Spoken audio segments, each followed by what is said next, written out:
Hey guys, I welcome you once again to the channel Knowledge Share। तो आज जो हम डिस्कस करेंगे, आज की जो हमारी क्लास है बेसिकली या फिर बेसिकली जो वीडियो है हमारी, आज हम डिस्कस करेंगे स्लैंग्स के बारे में कि स्लैंग्स होते क्या हैं, उनका मीनिंग क्या होता है, उन्हें हम कैसे यूज कर सकते हैं, उसके कुछ एग्जाम्पल्स जो होते हैं वो क्या होते हैं। तो स्लैंग्स जो आपने देखा होगा, जो स्लैंग्स होते हैं पर्टिकुलरली हर लैंग्वेज में होते हैं। ये एक ऐसे वर्ड्स होते हैं, कुछ ऐसे वर्ड्स होते हैं जिनको हम बोलना पसंद करते हैं एज कम्पेयर टू रिटन। ठीक है, रिटन में हम लिखते नहीं है ऐसे वर्ड्स, लेकिन हम बोलते हैं। ठीक है, तो आपने स्लैंग सुने होंगे। अगर आप हिंदी की बात करेंगे तो हिंदी में भी मैंने बहुत से सारे स्लैंग सुने होंगे। जैसे हमारा एक स्लैंग बन जाता है जिसे हम बोलते हैं जुगाड़। आई होप आपने जुगाड़ के बारे में सुना होगा। ऐसे ही हम वेला बोलते हैं तो भी हमारा वो भी एक स्लैंग बन जाता है। तो ये क्या होते हैं, इनके बारे में आज हम जानेंगे। तो इंग्लिश में हम पहले मीनिंग देखते हैं बेसिकली स्लैंग का क्या होता है। तो जो स्लैंग होते हैं वो इनफॉर्मल लैंग्वेज होते हैं। ठीक है, जैसे इनफॉर्मल लैंग्वेज का मीनिंग क्या होता है, तो आपने जैसे देखा होगा जो लैंग्वेज होती है वो दो टाइप की होती है। एक हमारी होती है फॉर्मल लैंग्वेज, और सेकंड जो हमारी होती है वो बेसिकली कैसी होती है, वो हमारी होती है इनफॉर्मल लैंग्वेज। तो फॉर्मल लैंग्वेज हम कहाँ पे हम यूज करते हैं, फॉर्मल लैंग्वेज हम यूज करते हैं अपने बड़ों के साथ। जो मतलब जो भी कोई हमारे से पोजीशन में बड़ा हो, चाहे अथॉरिटी में बड़ा हो, चाहे हमारे से एज में बड़ा हो, उसके साथ हम फॉर्मल लैंग्वेज करेंगे। जैसे आपके जो पेरेंट्स हो जाएंगे, ठीक है, आपके जो बॉस हो जाएंगे, वो सब के सब हमारे क्या किसमें हम यूज करेंगे, फॉर्मल लैंग्वेज उनके साथ यूज करेंगे। लेकिन इनफॉर्मल लैंग्वेज अपने फ्रेंड्स के साथ, अपने ब्रदर्स एंड सिस्टर जो कि छोटे हमसे, उनके साथ हम यूज करेंगे। तो क्या कहा इसमें meaning, very informal language that is usually spoken. तो भी जैसे मैंने बताया था कि जो स्लैंग्स होते हैं उसको हम बेसिकली बोलते हैं as compare to written language, कि हम उसे लिखने में पसंद लिखते नहीं है, लेकिन हम उसे बोलते हैं।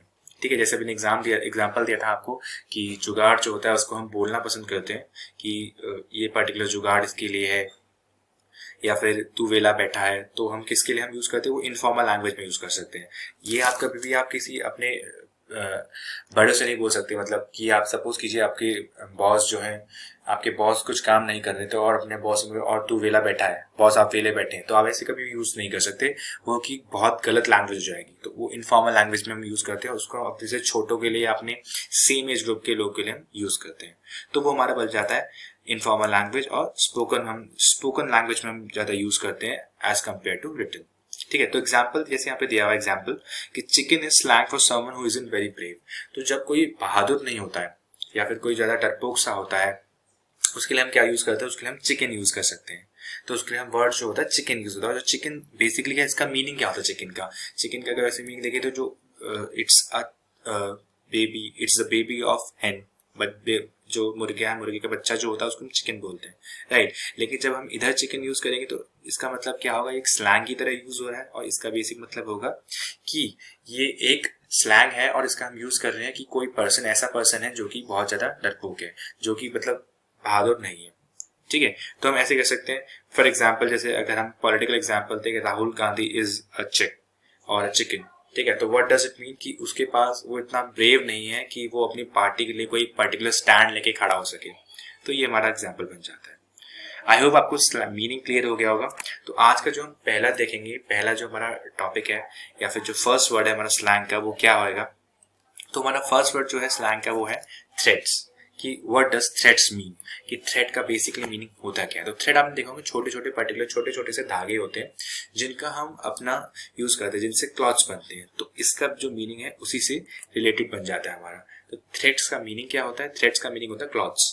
तो क्या होता है थ्रेड्स, जो छोटे छोटे आपने देखे होंगे। सपोज कीजिए एक कॉटन का शर्ट बना रही, तो कॉटन की शर्ट कैसे बनेगी, जब हम एक कॉटन प्लांट से बहुत सारे जो रॉ फ्रूट है, फ्रूट कॉटन है, जब हम उसको लेंगे, उसके बाद उसके छोटे छोटे से हम उसके धागे बनाएंगे, उन सबको जब हम ऐड करेंगे तो क्या बनेगी, फाइनली हमारी एक कॉटन शर्ट बन जाएगी। और जब कॉटन शर्ट बन जाएगी वो हमारे लिए रेडी हो जाएगी। तो थ्रेड्स का मतलब क्या होता है कि हम कभी क्लॉथ्स के लिए यूज करेंगे उसका। और वो कैसे क्लॉथ्स होते हैं, बेसिकली हम फैंसी क्लोथिंग के लिए हम यूज करते हैं। ठीक है, और ये टर्म कहाँ से आई, basically the term derives from threads that are actually used to making clothes. ठीक है, कि जब हम क्लोथ्स बनाते हैं तो जो उसके जो छोटे छोटे पतले पतले से जो धागे होते हैं उनके लिए हम इसका यूज करते हैं। ठीक है, तो ये हमारा बन जाता है क्लोथ्स। तो थ्रेड्स का बेसिक मीनिंग क्या हुआ, उसको हम टर्म में कैसे यूज करेंगे, इसको हम यूज करेंगे कि इट मीन्स स्लैंग, ये एक स्लैंग है और इसका मतलब होता है क्लॉथ्स, थ्रेड्स का। ओके, तो अब हम इसका एग्जाम्पल देख लेते हैं कि बेसिकली एग्जाम्पल में हम कैसे यूज करेंगे। जैसे मैंने एग्जांपल किया, hey man wash your hands, I don't want ketchup on my fresh threads. ठीक है, सपोज कीजिए आप किसी पार्टी में गए और आपकी पार्टी में गए और आपने देखा कि आपका फ्रेंड है, उसने कोई भी स्नैक्स लिया या फिर उसने कोई, सपोज कीजिए उसने समोसा खाया या फिर कुछ भी खाया, उसके जो हाथ में केचप लगा रह गया। ठीक है, और वो आपके पास आ रहा है, अप्रोच कर रहा है आपको, तो आप क्या कहेंगे उसे, hey man wash your hands, I don't want ketchup on my fresh threads. तो क्या कहेंगे कि हे आप थोड़ी देर मेरे से थोड़ा डिस्टेंस बना के रहिए और अपना हैंड्स को वॉश करके आइए।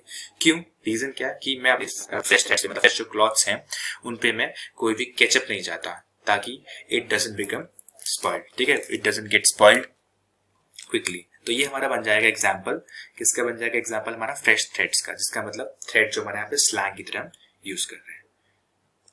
आई होप आप लोग को क्लियर हो गया होगा बेसिकली। अगर आप इसका एक और एग्जाम्पल देखना चाहते हैं तो हम इसका एक एग्जाम्पल देख लेते हैं यहाँ पर कि एग्जाम्पल हम कैसे हम यूज कर सकते हैं। देखिए, बेसिकली कोई भी वोकैबुलरी यूज करनी होती है, कोई भी स्लैंग याद लर्न करना होता है लंबे टाइम तक, तो बेसिकली उसका कैसे हम याद कर सकते हैं कि हम उसके साथ हम अपने खुद एक पर्टिकुलर ऐसा काम करें कि हम खुद ही उसके सेंटेंसेस बना लें। जितने सेंटेंसेस हम खुद कंस्ट्रक्ट करेंगे उतना ज़्यादा हम खुद ही अपने सेंटेंसेस को स्ट्रॉन्ग बना सकते हैं, उतना ज़्यादा हम मेमोरी को बहुत लंबे टाइम तक अपनी मेमोरी में उसको यूज कर सकते हैं। ठीक है, तो जैसे मैंने कहा, hey man wash your hands, I don't want ketchup on my fresh threads. तो मैं यहाँ पे एग्जाम्पल लिखता हूँ, जिसमें मिलेगा हे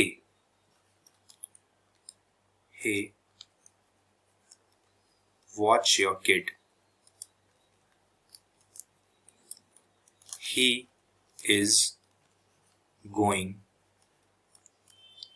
to spoil my new threads। ठीक है, तो सपोज कीजिए मेरे घर में कोई मेहमान आया, मेरा फ्रेंड आया, तो और उसका जो बच्चा है वो खेल रहा था और खेलते खेलते वो शर्ट पे जाके लग गया, मतलब शर्ट को स्पॉइल करने की कोशिश कर रहा है, मतलब उसके हाथ में कुछ भी चीज हो सकती है, कोई भी ऐसी सिचुएशन हम मान लेते हैं। ठीक है, तो मैं क्या कहूँगा, hey watch your kid, he is going to spoil my new threads, कि अपने बच्चे को ध्यान दो, वो मेरी जो नई शर्ट है उसको खराब करने वाला है। तो यहाँ पे थ्रेड्स का मतलब क्या बताया हमने, यहाँ पे क्लोथ्स यूज करेंगे।